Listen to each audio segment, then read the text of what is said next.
Welcome back sa aking channel. Eman back o sa Pacquiao ipinag-shopping ni Doktora Vicky Bello at Hayden Co. At pinalitan ang lumang mga kagamitan nito sa pagtitraining sa boxing na ilang taon nang ginagamit ni Eman sa pagtitraining. Panuurin at pakinggan ang buong detalye.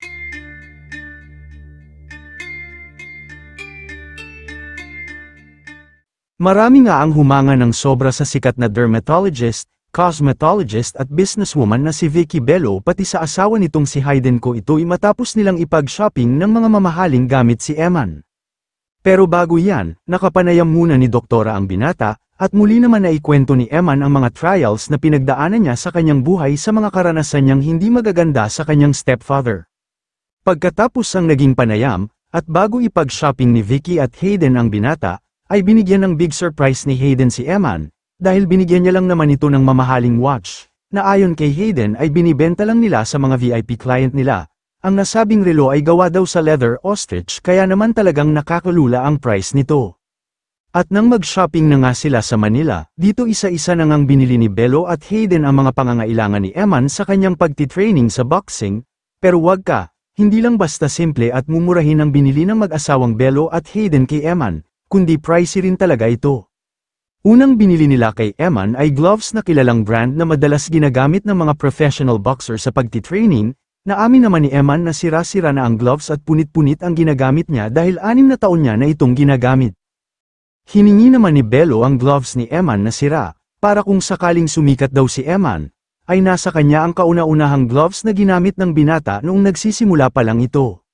Samantala, hindi naman nakontento ang mag-asawang Hayden at Vicky, dahil sunod nito ay binilhan nila ng bag si Eman na lagayan ng gamit sa pagtitraining, sunod naman ay boxing shoes na sinukat pa ni Eman na talaga nga naman na natuwa ng husto ang binata.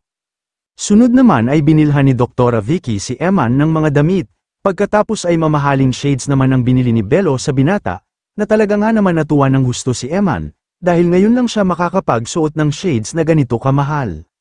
Pagkatapos ay hindi pa nakontento ang doktora, dahil binilhan din nila si Eman ng mga medyas na magagamit ni Eman sa kanyang pagtitraining.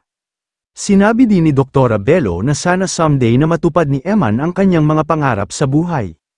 Sa huli ay dinala ng mag-asawang Hayden at Bello si Eman sa kanilang clinic na malapit lang din sa mga store kung saan binilhan nila ng mga gamit si Eman. Ipinakita ni Bello ang kanilang collection ni Hayden na talaga nga naman namangha ang binata, samantala, hindi naman matumbasan ang saya ng ina ni Eman na si Joanna na kasama din nila sa pagsha-shopping pati ang supportive stepfather na laging nakaalalay kay Eman ay kasama din. Kayo mga ka-showbiz, anong masasabi nyo sa ating showbiz topic ngayon? Kung may opinion kayo ay magkomento lang kayo sa aking comment section. At syempre kung bago pa lang kayo sa aking channel ay mag-subscribe na kayo para lagi kayong updated sa mga showbiz trends na ina-upload ko. Maraming salamat po.